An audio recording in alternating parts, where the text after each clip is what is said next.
Hello students हम जो हैं रेजोल्यूशन का सेकंड चैप्टर भोली जो है, जो कि के अब्बास द्वारा लिखी गई कहानी है, जिसको हम पढ़ रहे थे। और पिछले वीडियो में हमने जाना भोली कौन थी, उसके पिता रामलाल, उसके भाई बहन, और भोली जो है एक बैकवर्ड चाइल्ड कैसे बन गई। तो ये सब था। अब हम आगे बढ़ लेते हैं। भोली वो 7 years old when Mangala was married. जब मंगला की शादी हुई उसमें भोली की आयु 7 वर्ष की थी, यानी उसमें भोली 7 वर्ष की थी जब मंगला की शादी हुई। The same year a primary school for girls was open in their village. और उसी वर्ष गांव में जो लड़कियों के लिए एक प्राइमरी स्कूल खोला गया। The tehsildar sahib came to perform its opening ceremony. और जो तहसीलदार थे वो इसके जो है उद्घाटन समारोह में आए थे, यानी इसका उद्घाटन करने आए थे। He said to Ramlal. उन्होंने रामलाल से कहा, as a revenue official, revenue यानी राजस्व, एज अ रेवेन्यू ऑफिशियल राजस्व अधिकारी के तौर पर, you are the representative of the government in the village. तुम गांव में सरकार के प्रतिनिधि हो। And so you must set an example for the villagers. इसलिए तुम्हें गांव वालों के समक्ष एक उदाहरण रखना चाहिए। You must send your daughters to school. तुम्हें अपनी बेटियों को स्कूल भेजना चाहिए। That night when Ramlal consulted his wife. उस रात जब रामलाल ने अपनी पत्नी से सलाह की, इस बारे में विचार विमर्श किया, शी क्राइड, वो चिल्लाई, आर यू क्रेजी, क्या तुम मूर्ख हो। If girls go to school, यदि लड़कियां स्कूल जाएंगी, हु विल मैरी दैम, तो उनसे शादी कौन करेगा। यदि लड़कियां स्कूल जाती हैं तो उनसे शादी कौन करेगा। But Ramlal had not the courage to disobey the tehsildar. लेकिन रामलाल में करेज नहीं था, साहस नहीं थी, हिम्मत नहीं थी कि वो तहसीलदार की अवज्ञा कर सके। At last his wife said. अंत में उसकी पत्नी ने कहा, I will tell you what to do. मैं आपको बताती हूँ क्या करना है, मैं आपको बताऊंगी क्या करना है। सेंड भोली टू स्कूल। भोली को स्कूल भेज दो। एज इट इज़, जैसी की स्थिति है, there is a little chance of her getting married. उसके विवाह की जो संभावना है बहुत ही कम है। With her ugly face and lack of sense. उसका जो भद्दा चेहरा है और उसमें समझ की कमी है, इस कारण कोई उसे शादी नहीं करेगा। Let the teachers at school worried about her. School में जो विद्यालय के जो शिक्षक हैं, उन शिक्षकों को उसकी फिक्र करने दो, उनको चिंता करने दो। The next day Ramlal caught Bholi by the hand and said. अगले दिन रामलाल ने भोली को हाथ से पकड़ा और कहा, कम विद मी, मेरे साथ चलो। I will take you to school.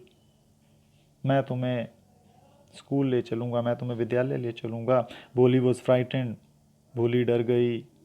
She did not know what school was like. क्योंकि ये भोली नहीं जानती थी, उसे नहीं पता था स्कूल कैसा होता है। भोली को पता नहीं था कि स्कूल कैसा होता। She remembered how a few days ago their old cow Lakshmi had been turned out of the house and sold. उसे याद आया कि किस प्रकार जो है थोड़े दिनों पहले उनकी जो बूढ़ी गाय लक्ष्मी जो है उसको घर से बाहर निकाल दिया गया, उसको बेच दिया गया था। उसे तो बस इतना पता था।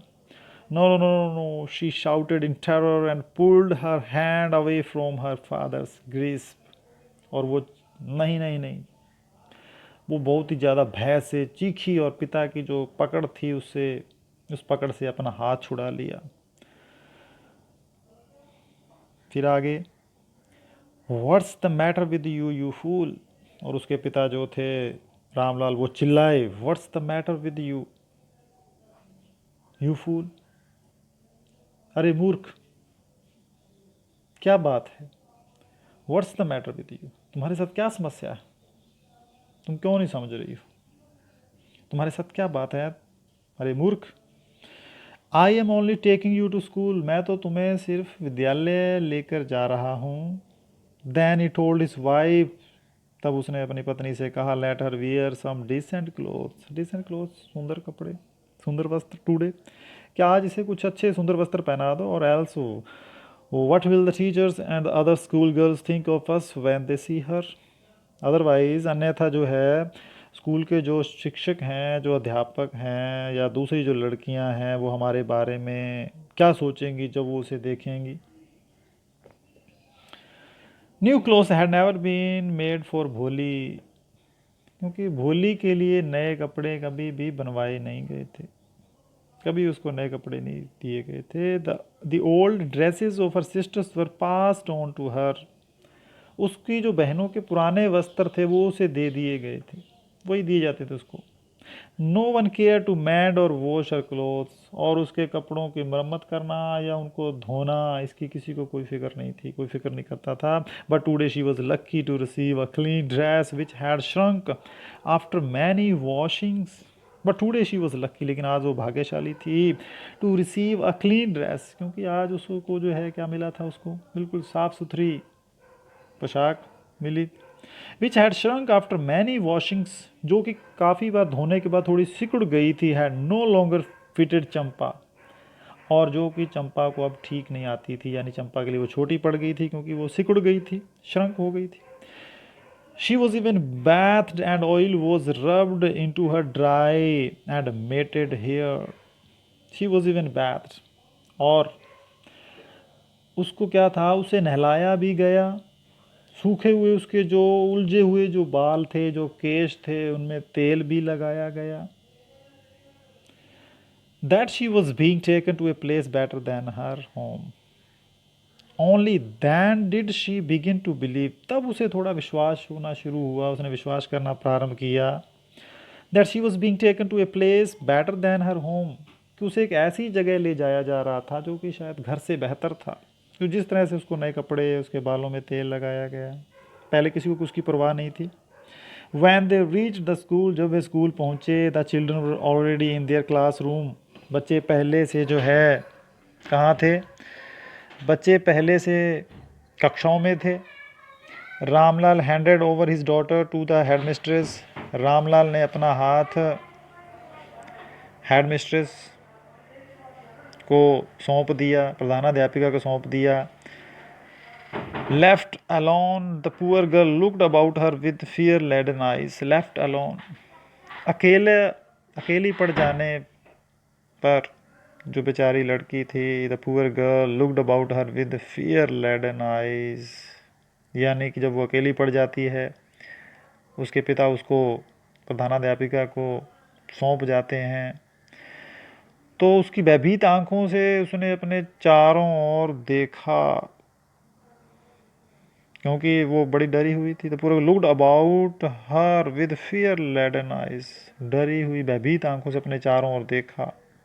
देयर वर सेवरल रूम्स, वहाँ अनेक कमरे थे। And in each room girls like her squatted on mats, और प्रत्येक कमरे में उसकी तरह जो है लड़कियाँ चटाइयों पर जो है प्लाथी मारकर बैठी थी, स्क्वाटेड, जिसको उकड़ू कहते हैं।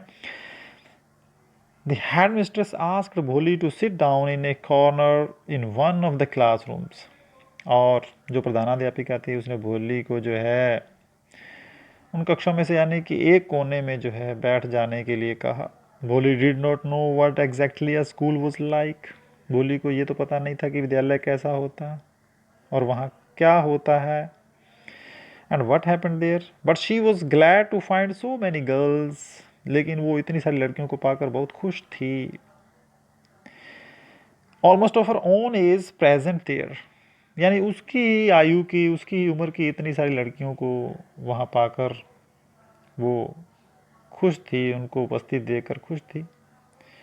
शी होप्ड, उसे उम्मीद थी, that one of this girls might become her friend, कि इन लड़कियों में से कोई एक लड़की संभवतः उसकी क्या बन जाएगी, सहेली। The lady teacher who was in the class was saying something to the girls, अब जो लेडी टीचर जो थी, जो शिक्षिका थी, वो कक्षा में लड़कियों से कुछ कह रही थी। बट बोली कुड अंडरस्टैंड नथिंग, लेकिन बोली कुछ भी समझ नहीं सकी, उसको कुछ भी समझ में नहीं आया। She looked at the pictures on the wall, उसने दीवार पर लगी हुई वो जो पिक्चर्स थी, जो चित्र थी, उनको देखा।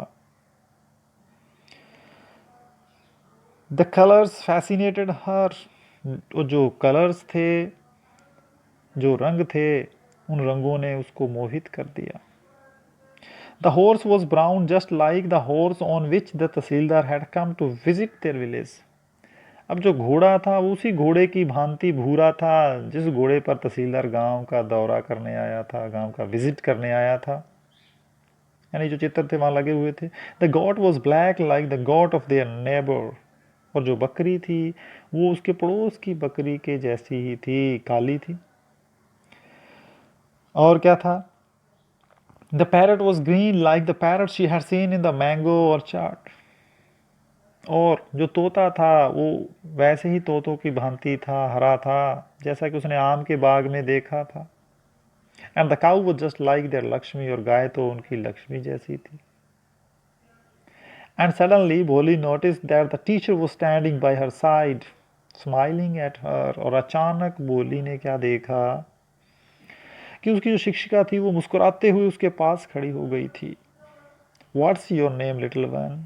नन्ही बच्ची, तुम्हारा नाम क्या है? भो भो भो। She could stammer no further than that. वह हकलाने के कारण और आगे नहीं बोल सकी, क्योंकि वो थोड़ा वैसे भी डर के मारे भी तो हकलाती थी वो। Then she began to cry. तब उसने रोना शुरू कर दिया। And tears flowed from her eyes in helpless flood. और उसकी आंखों से आंसू जो है एक बाढ़ की भांति बह निकले। She kept her head down as she sat in her corner। और वह सिर नीचे किए हुए अपने कोने में बैठी रही। Not daring to look up at the girls who knew were still laughing at her। वो कोने में बैठी रही, उसे पता था कि लड़कियां उस पर जो अभी भी क्या कर रही थी, हंस रही थी, और उसकी ऊपर देखने की हिम्मत नहीं हुई। When the school bell rang, जब स्कूल की घंटी बजी, all the girls scurried out of the classroom। सभी लड़कियां जो है छोटे छोटे जो है तेज कदमों से कक्षा से बाहर निकल गई। But Bholi dare not leave her corner. लेकिन भोली में जो है हिम्मत नहीं थी, अपना कोना छोड़ने की उसमें हिम्मत नहीं हुई। Her head still lowered. उसका सिर अभी भी झुका हुआ था। She kept on sobbing. अभी भी वो क्या कर रही थी? सॉबिंग, सिसकियां भर रही थी, अभी भी सिसक रही थी भोली। The teachers voice was so soft and soothing. Soft and soothing यानी बड़ी ही कह सकते हैं, सूदिंग होता है शांतिदायक, है ना, सॉफ्ट नरम। अब टीचर्स का जो लहजा था वो बड़ा नरम और शांतिदायक था। In all her life she had never been called like that. उसे अपने जीवन में कभी भी इस तरह से संबोधित नहीं किया गया था। It touched her heart. इससे ये जो शब्द थे उसके हृदय को छू गए। इन शब्दों ने उसके हृदय को छू लिया। Get up said the teacher. Teacher ने कहा, अध्यापिका ने कहा, गेट अप, खड़ी हो जाओ। It was not a command but just a friendly suggestion. ये कोई कह सकते हैं कि आदेश नहीं था, ये तो एक महज एक मैत्रीपूर्ण सुझाव था। भोली गॉट अप, भोली खड़ी हो गई। Now tell me your name. अब मुझे अपना नाम बताओ। ओके, बाकी हम अगले वीडियो में देखेंगे। Thank you.